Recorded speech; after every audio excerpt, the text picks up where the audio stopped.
Hello and welcome to Baking Hot London. It's definitely summer here, and today for N=35 I'd like to talk about a few future things. These future things in particular are kind of, well, no, some of them certainly were inspired by a blog post a few months ago by Mark.net, who's Mark Heath, based here in Southampton in the UK, and he was talking about some of his disappointments about data binding, really, and about XAML. And some of those things kind of tied in with work we were already doing and work we'd already done, and they kind of tie in quite nicely with where we're heading. So let's, without further ado, try and show you some of the improvements we've got. And these improvements, you'll hear me talk about Tibet binding and Rio binding, and they are now released in the core NuGet packages. We'll show you some of them today. Okay, so let's start by creating a N35 project. As ever, we're going to start with the portable class library. And let's just kick in with the portable class library like this. Quickly it'll bind. Quickly create. And obviously the first thing we're going to do is add MVVM cross to it. And because it looks like networking is taking quite long, I'm just going to add it in locally. And so this is 309 in terms of NuGet packages at the moment. We can get rid of class 1. And in our first view model, by default we kind of have this hello property. So let's add a couple more. And what we'll add is we'll add a string, which is first name. And we'll add another string. Oops, got my own shortcuts. String, which is going to be last name. So that's there. We could add other things, perhaps, you know, a gender or something like that in there to the mix, just to give us a bit more richness in our view model. So that's our core. That should build. If it doesn't, we're in serious trouble. And now let's add a UI to it. And we'll start with Android. So with Android we will create a UI, and so this is called Future Droid, which is a cool name for a project. And again, we'll get rid of the default. Okay, we'll get rid of that message, although I will need to update soon. Get rid of activity 1, add in our NuGet packages.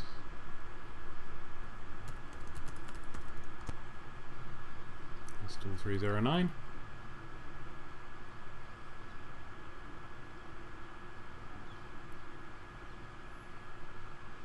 And we should very quickly be able to get up a UI that has, you know, an edit text for first name, an edit text for last name,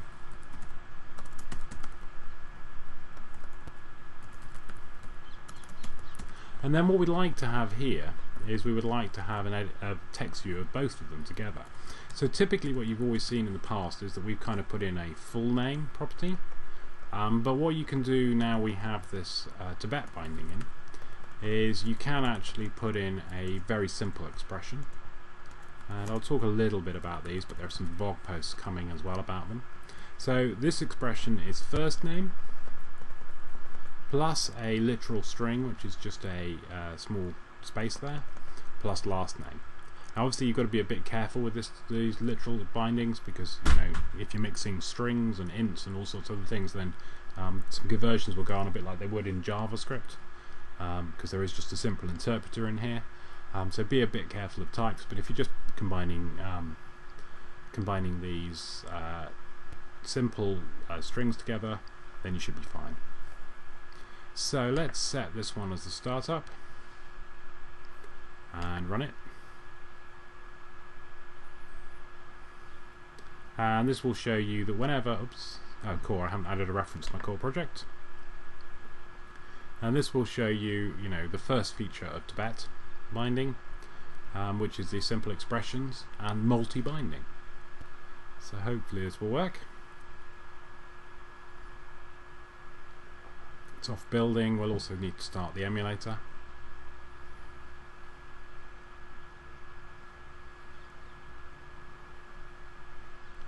It's not starting. Let's give it another go.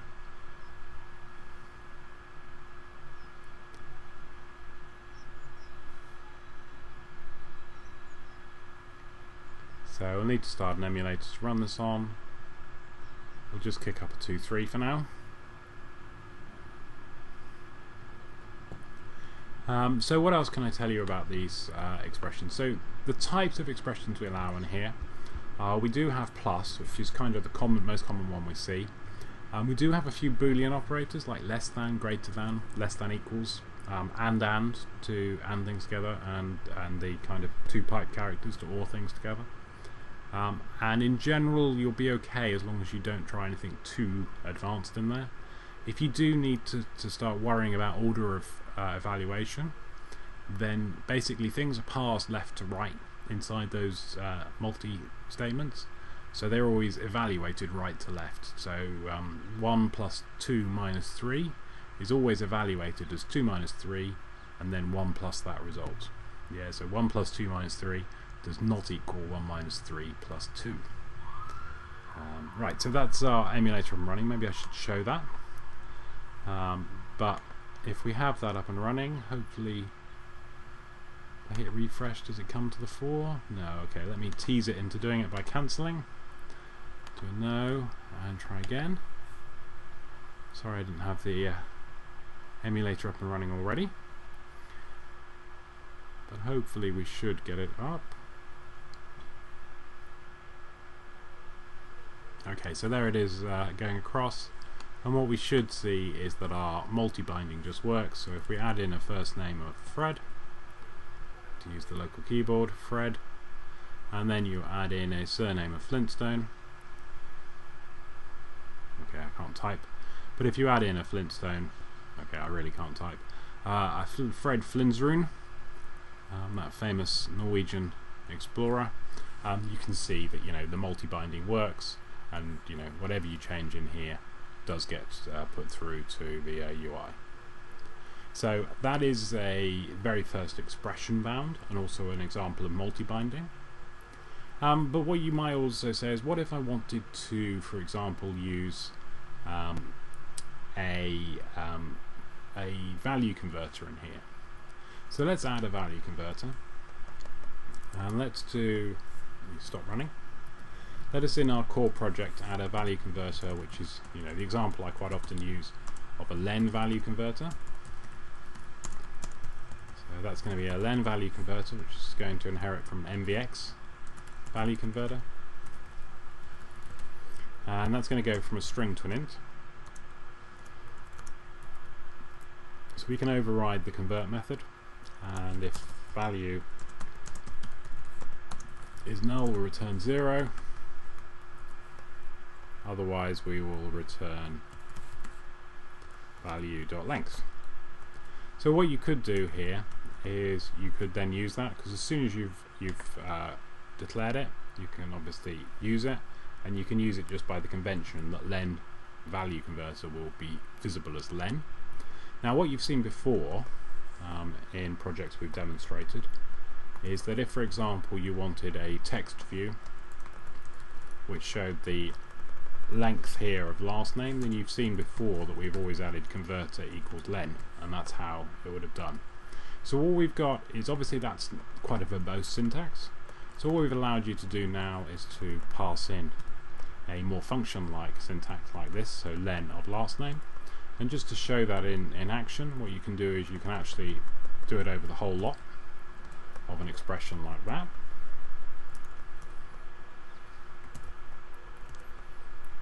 Or if you wanted to do it on part expressions, you could do it of length of first name, and then perhaps, you know, minus len of last name. Obviously it's not that, you know, this is quite a contrived example here of these things, but you may have real examples where you'd want to use two value converters, perhaps with trims and all sorts of other things, and this would be able to work. So let's just also leave in our original. So let's leave in our actual first name plus, and now you should be able to see that in action.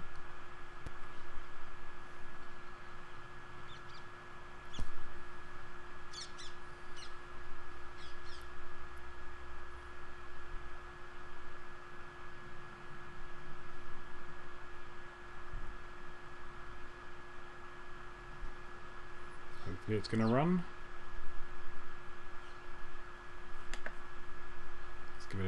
little nudge along the way.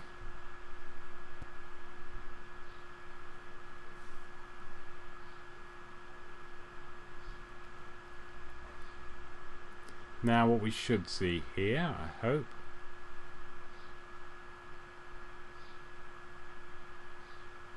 though I'm not sure that my okay, let me just try. Just make sure that everything is actually building correctly. Configuration manager, everything should be built there. Build. Let me turn off fast sync, because that so often causes me issues. So I want to use the shared runtime, but I don't want to use fast deployment. Let's see if that helps at all.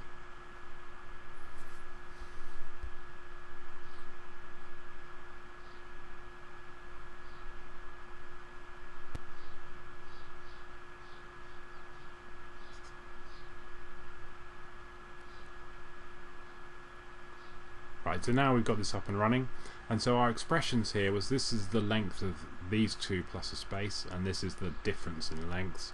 So if we now start typing in here and we have a Fred, and we have a this is going to be Fred fly, and what we should see if I just close the keyboard is the difference in lengths is 1, which is what you're expecting, and the total length is Fred plus a space plus fly is 8, and you can see the original expression still there.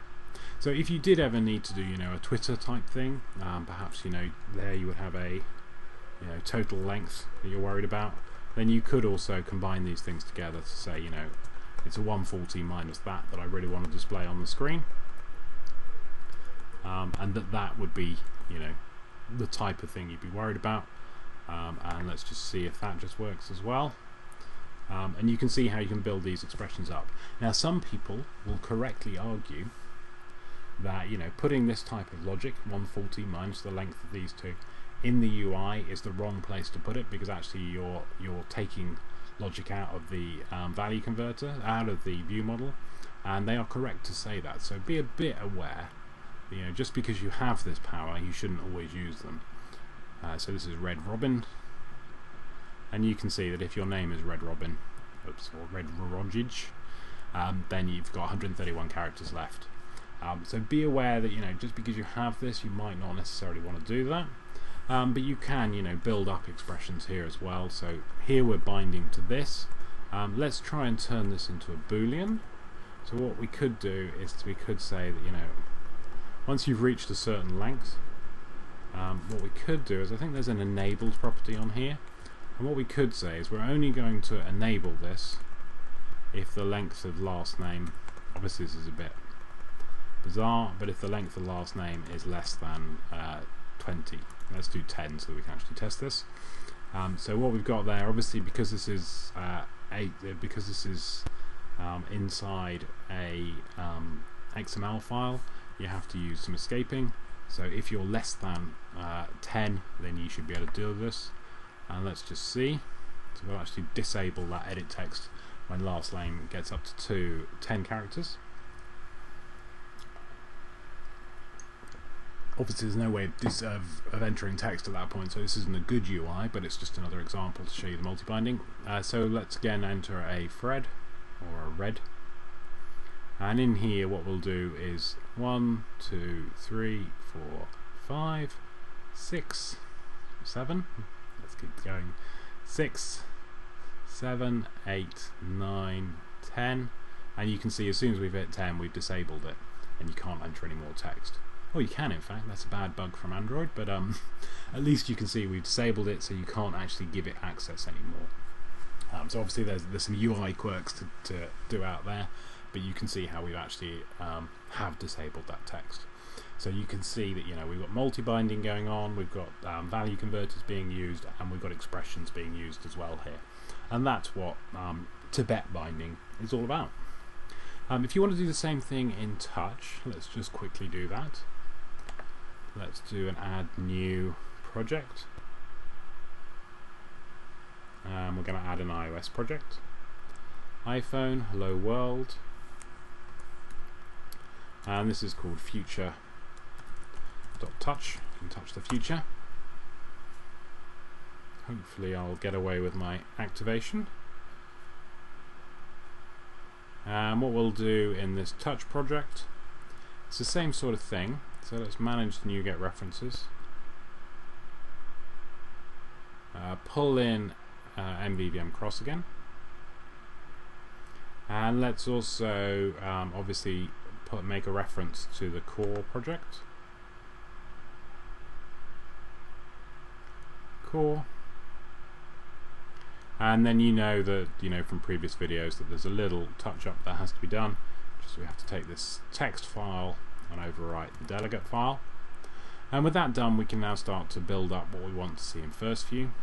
So in first view, we'd like to see a text field and a text field 2.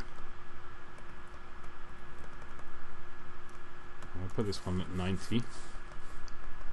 And what we're going to bind to is the text field we're going to bind to the first name, and the text field 2 will bind to the last name. Oops, just a bracket there. So now what we do is we want to do the same type of thing with this label where it displays the full name.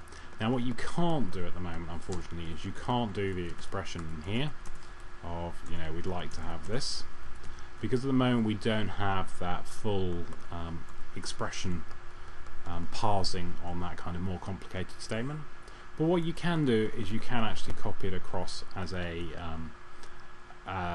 described statement, or you can put in here the actual string. So you can do something like this, first name plus last name. You can do that. Or you could, if you'd prefer, actually just describe the whole thing of doing described and then put in there of this, the text is that, which gives you the same statement as you had in the Android. If you look at the Android file, there's that statement there, the text, first name and the space, last name, is exactly what's there. So let's just prove this works. So we'll set this guy as the startup, and we would then, hopefully it's going to set it as a startup. Seems to be struggling a little, and then we'll use an iPhone simulator for speed, and hopefully it will talk to our build machine. Gosh, it's really, the fan's whirring in, so it's doing something in the background. So hopefully we can run this guy up. Let's see. Did I add a reference to the core project? Yeah, I haven't got any build errors, so that looks like possible. Okay, so it's off and running, so I've got to go to type BNC and connect in on password, and then hopefully when I get to my Mac I can go into password again. Oops.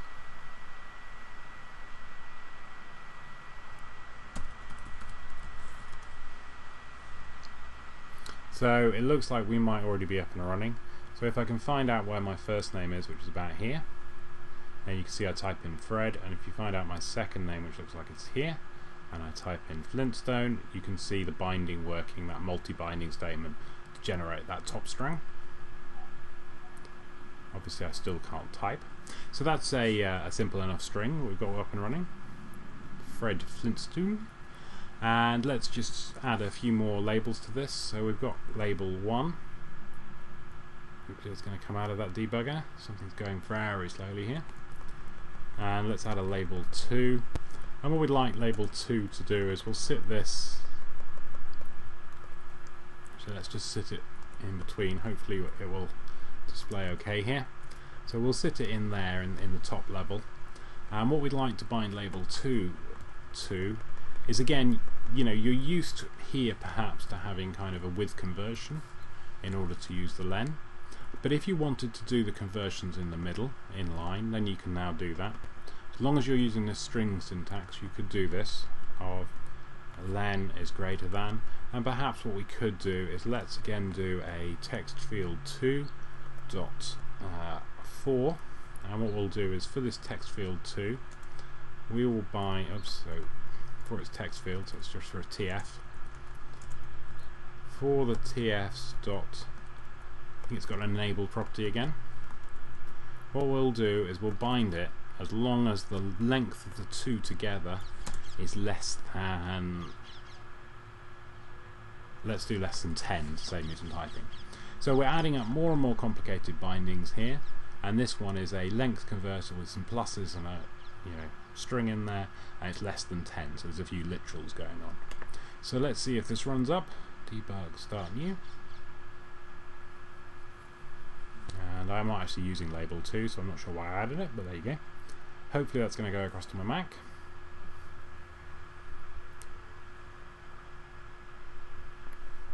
Say hopefully. Oops, there it goes running. And so now if I can find my thread. Okay, so I've managed to... Okay, let me just correct my UI. I'm going to remove that label 2 because it's in the way for now.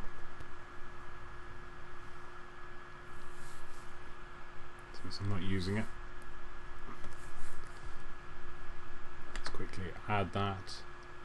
Debug start new.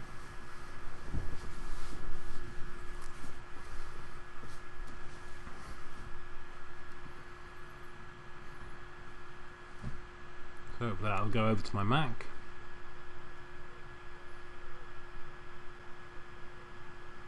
Future.touch, and now we should be able to find the first name. And so you can see that that's enabled. I can type in it. Now this one should be enabled as long as our combined length was less than 10, was it? So as soon as we start hitting there, then actually I can no longer enter into that because we've got that enabled property. But if I remove a few characters from the first name, then I can be enabled again until I go too far. So that again is some binding done, and a bit more advanced than just basic binding. So here we've bound, the enabled of text field 2 to a value converter based on a multi-binding, which includes binding for some of these expressions less than 10. So you can see, we've got quite advanced functionality in our binding now. So that's Tibet, and that really does give you an overview of what Tibet binding's about.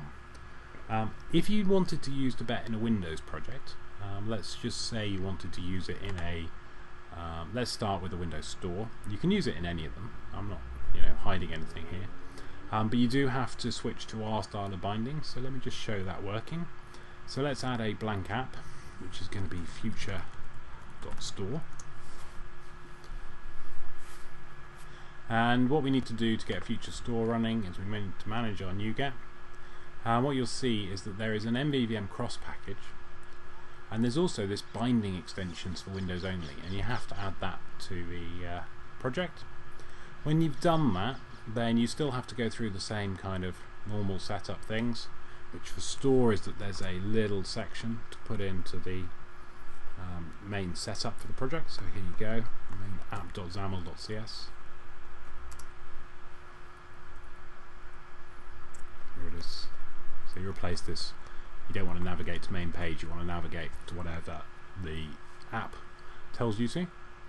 And then when you've done that, if you want to use Windows binding, then you also, I'm going to add a reference to the core, do that. If you want to add Windows binding, then you also want to override the initialize last. So let's do that, override initialize last. If I could type, I'd get these things. Initialize last chance. And the very last thing you really want to do is you want to actually set up Windows binding. So to do that, you create a builder, var builder equals new MVX Windows binding builder. ReSharp will pull that in for us, and then you call builder.doRegistration, and that registration will go off and do everything we want in terms of pulling in our binding engine. And what we can then do is in your views, where you've previously got a XAML that looks a bit like this, which says we're binding to, so our XAML might look like this, binding first name two-way and binding last name two-way. What do you do instead of that? What you can do is you can actually use our binding. So to do that, what you would do is you would do an mvx:bi full stop nd equals, let ReSharper pull it in, and all that's doing there, you can see it, is it's pulling in this using statement here saying using MBX. And then when you've done that, you can type the expression. So we'd like to bind text to first name. That's our binding expression. So this means we can get rid of this horrible curly brace statement. And then our second one, we can do the same sort of thing. Like to bind our text to our last name. And again, we can pull that out. And then for our text block, we can do exactly the same sort of thing. But now we can use our expression. So we can bind our first name, our text to first name plus a space plus last name. So now if I've done this right, we should be able to build this. Okay, it says succeeded, so it should now hopefully deplug and deploy. And what you should be able to see, unless I've got it wrong, is if we start typing Fred and Flintstone, and it's a bit small, apologies for this, but you should be able to see our multi-binding working at the top. There you go, Fred and Flintstone. And we can go further than that. So if you would like to import some value converters, then you know from previous things that if you wanted to import value converters the old way, then what you'd have to do is you'd have to import them as MBX native value converters, and then you'd have to put them in the app.xaml, and it's quite unpleasant. What you can do instead is in your resource dictionary set, in your application resources, what you can do is you can actually pull in these resources. So let me just see if I get this in the right place. I think I can just pull them in here. So what you can pull in is an MBX : import, and again ReSharp will pull in the namespace for that. And inside there, what you can do is you can do an MBX : import .from, and this will, in here we're going to say which type we'd like to use as the basis for this. So let's just, we could just use any type that's within here. So let's just add a dummy type, public class, and this is just going to be an import type. That's all it is, it's just a marker really. Quite often at the moment I'm just using a value converter itself, but I want to pull in all of the value converters that are declared in this future.core. So what I'll do is I'm just going to do that in the app.xaml, and so what I'm going to pull in is a import type, which is from the core project, and that is obviously complaining at the moment because we haven't built these things. So if we build them, then we build this, it should pull them in. No, so it's actually saying I have got it in the wrong place and I haven't added a key to it. So hang on. So this is going to be x : key equals, and this is my core imports. That's cool, that's fair enough. Okay, so it wants me to put that inside my resource dictionary. That's alright. Just put it in the wrong place. And now we've done that, we should be able to go back to our first view.xaml, and we should actually be able to add this as a thing. So let me just make these font size equals, let me just make them all 64.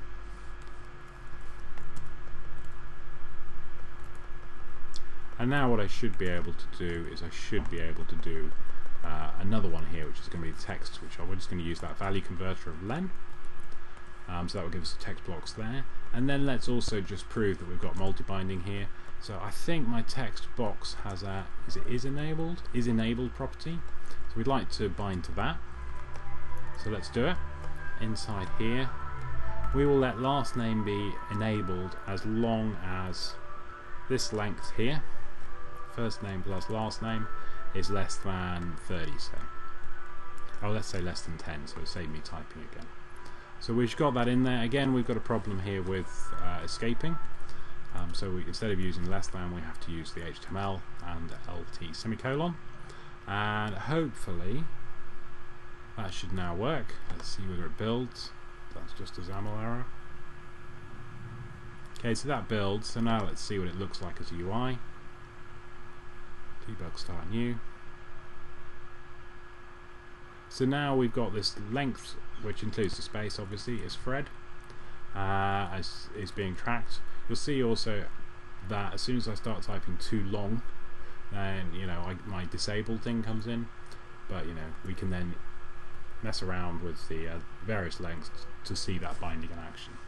So that's a bit different to things you've seen before, but you can see how quickly you can use our binding within XAML. This should be completely compatible with design tone data as well. So you can build these expressions up and share them across multiple projects. If we needed to add another value converter, it should be very quick and easy to do now. So if, for example, if I come out of there, if in this project I was to add another value converter, let's call this one the public class trim value converter. And what we'll do is this one's an MVX value converter, and let's go from a string to a string. And what this is going to do is it's going to override convert. If value is null, always got a chest for null, it's a bit of a boring thing to do, then return value. Otherwise, if value is not null, then let's actually replace, let's use the parameter here. So let's also test that. If parameter equals null, then return value. But let's replace anything that is the parameter with an empty string. Okay, so that's our trim value converter. So let's just do that, and what we're going to do here is we're going to build up a very sophisticated thing. So what we're going to do is we're going to trim the first name and the last. Let's trim just the first name. So we're going to trim the first name, and we're going to replace anything in the first name that is an F. Yeah, and obviously that's going to be a case sensitive F at the moment. Just to show you what's actually being done, let me also pull that in down here and use it again. Trim first name comma F. We can do it all over the place, So you do start to see here as you pull in lots of things again, that argument about do you really want all of this logic in your UI rather than coded in your core view model. It's a decision for you to make as architects within your own companies where you put your stuff. But I certainly here do start thinking that perhaps we're duplicating functionality too much for this one. But this is only a demo, so let's just see how quickly that works. Should deploy. So now if I start typing F, then you can see it's not appearing anywhere down here. It does look like we have a problem with our multi-binding. Let's just see what that is. So we've got length of trim first name F plus last name. What's going on there?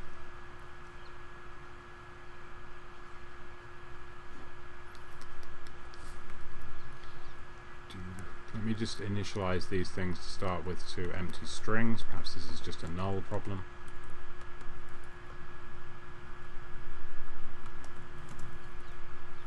Let's try that again. Debug, start new.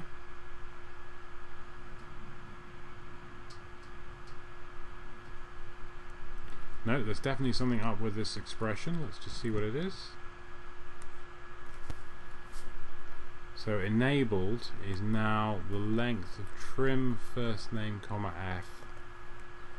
I can't see what's wrong with that. Okay, so at this point we could start pulling out our debugging. And so let's just actually see what's coming through.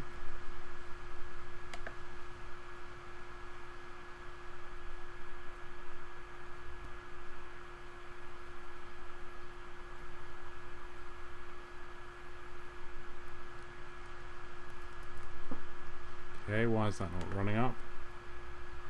Let's just quickly build the core and then build this. Debug start new.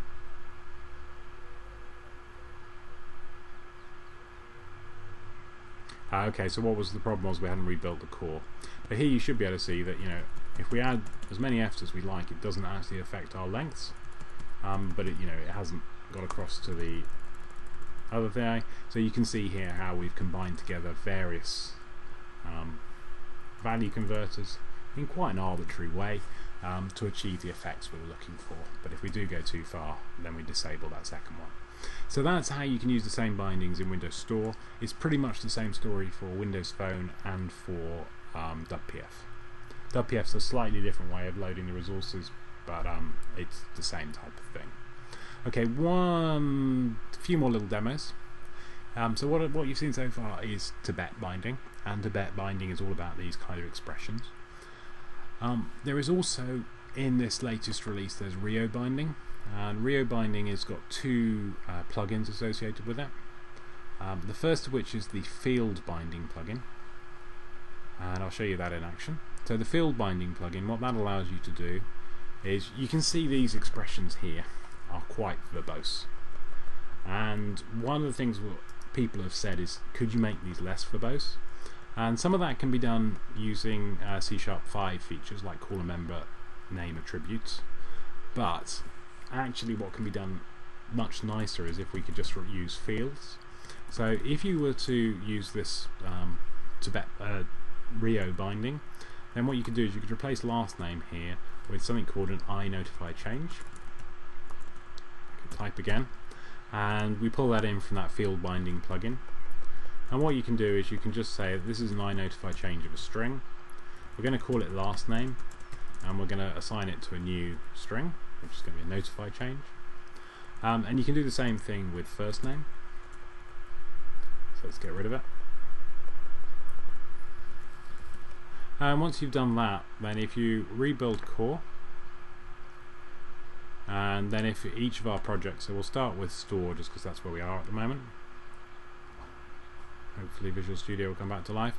If we start with store, and again we go to manage NuGet, and as with all plugins, if you add it to the core, you have to add it to the UIs as well. So we're going to add field binding. And what we're going to do is add, once we've done that, let's just use field binding.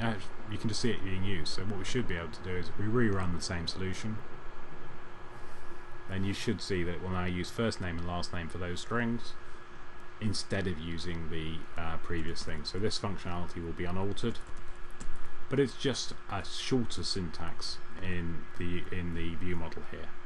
So we've replaced these 5 lines with this 1 line. Obviously we're using a different syntax. This is an iNotify property changed. It's iNotify changed, which is an interface I've invented. It's a very simple interface. If we actually just go to it, and we'll go to iNotify changed, you can see it's just got the type of value in it, the actual object value, and it's got a changed notification. So it's very simple interface. If you want to implement your own notify changed, you want to do things like computed observables, you can do that using this interface, and it should be very straightforward to use. So let me just pull this view model down to, let me pull this entire view model down to the same thing. So we'll also add a string in there for hello, and you should see that that is a very simple way of declaring your view models now, with a bit less verbosity. Exactly the same functionality they have now, just fewer lines. So that's done in store. Let's just show that it still works in touch. So if we now add our NuGet package for field binding to touch,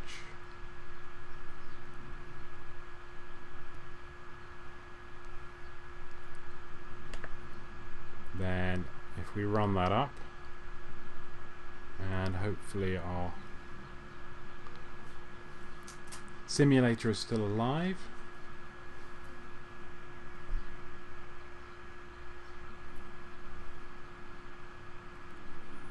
then hopefully that will start up, and you should see the same functionality still running. So if we can find where our code is, you can see it's still running, and now it's using obviously we don't have the capital F things in there. Now it's using those fields rather than using iNotify property changed and properties, and you can see it hopefully running still in Droid as well.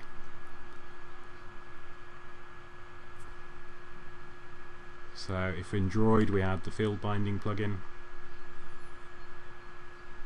just adding it locally for speed, and where is it, field binding, then we should be able to see this is running. Looks like you can also see I've got some new messages available. Hopefully it's going to run. Packaging application.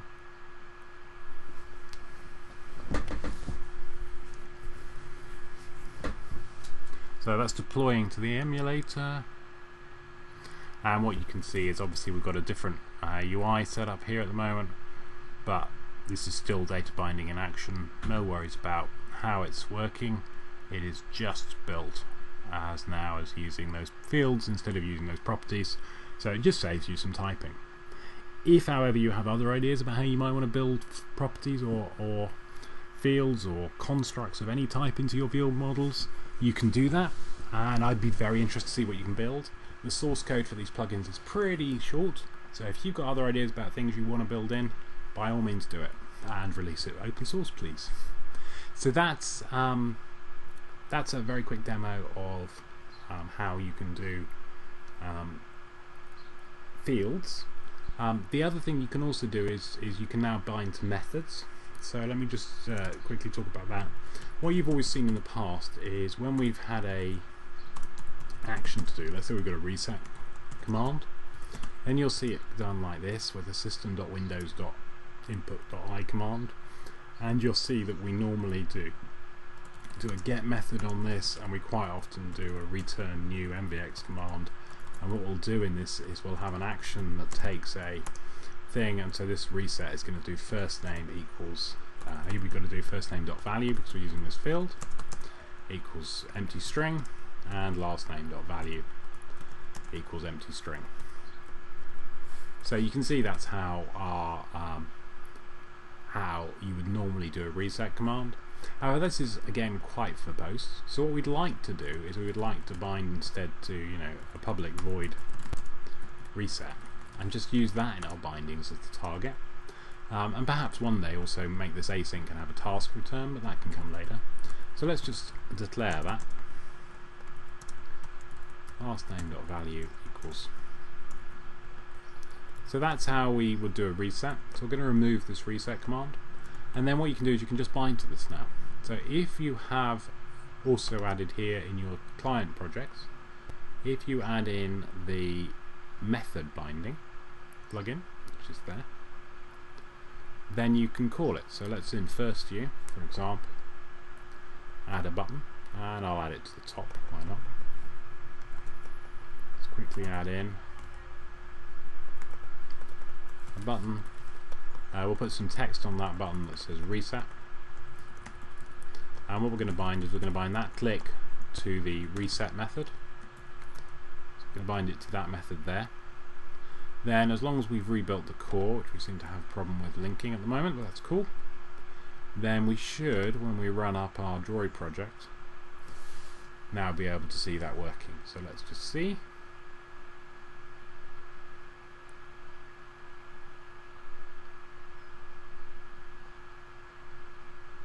Okay, it's going into the emulator, up and running.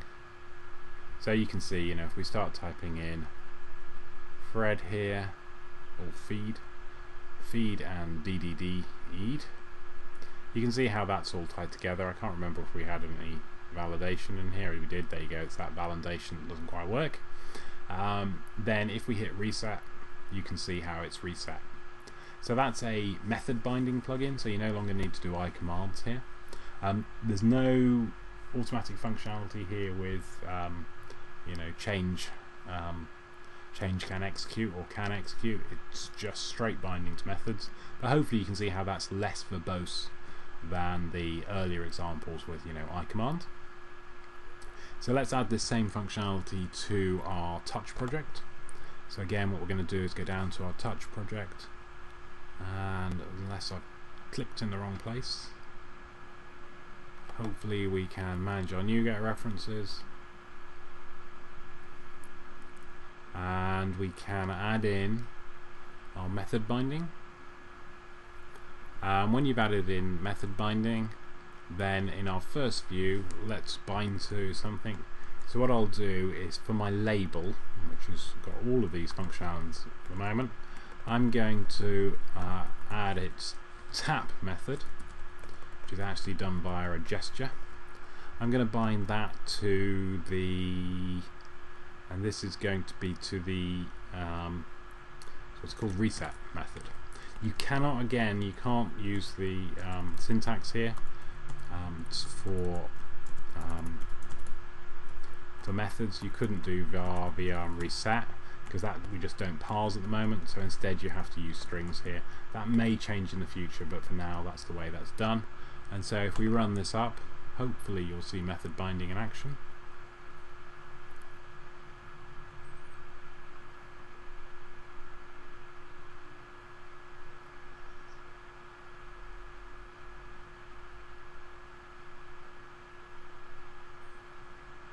If I tab away, I know it's going to start. There you go, it's starting. So we should be able still to type in our characters of fed, feed, and our second one we should be able to start typing, but obviously it'll go disabled very quickly. If we tap on this top one, you can see everything gets reset. So that is, you know, binding to events without worrying about commands. And so let's just complete that now with the store example. So in first view,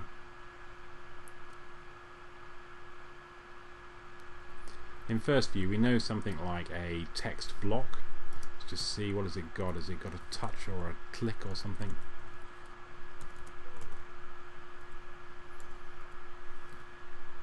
Okay, I can see it's got a tapped. So let's see whether or not we can click into this tapped. I don't know if we can. Let's see, if we have a tapped, can we do a reset from there? I don't know if this is going to work. Let's give it a go. First up, we need to manage our NuGet packages, so we need to pull in that method binding so that we've got access to methods as well as iCommand. And then if we do this, let's give it a go. Debug start new.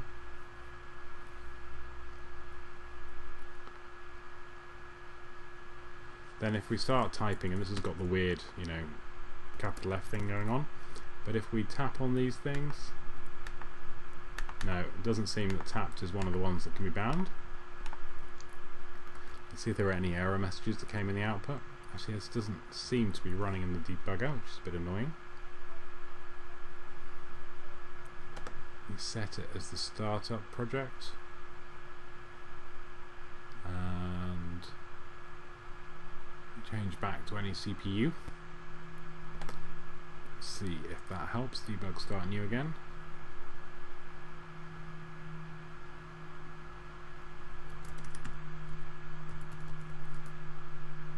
Okay, so it's saying some problems about cannot bind to tapped. I'm assuming that's because tapped probably has some horrible things to it. Let me just add a button to reset, because I know the button does have its command property. So what I'll do is I will bind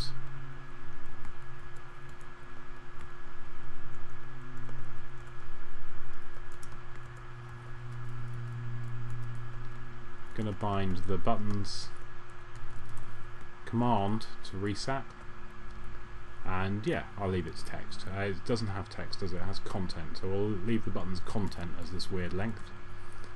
And what we should see is if we run this up,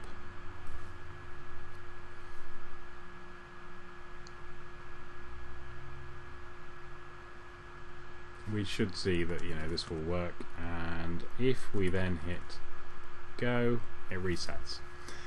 So what I've just done is a very bad explanation of what happens in Rio and in Tibet binding, and I'm not going to release this as N=35. I may upload it anyway so that people can see it, but I hope you've got from this, I've certainly learned a few things along the way, you've got an idea about how you can start using expressions and value converters in Windows, how you can start using them in Android and iOS, how you can bind directly to methods, and also how you can bind directly in your views to fields rather than to properties, which makes your view models, you know, a lot smaller to actually look at on screen. I'll come back with N=35 proper at some point, but I'll just release this one as kind of an experiment. Sorry about that. But at least you kind of have got an intro at least to where I'm heading with this stuff. Cool. We live and learn. Cheers guys. Bye.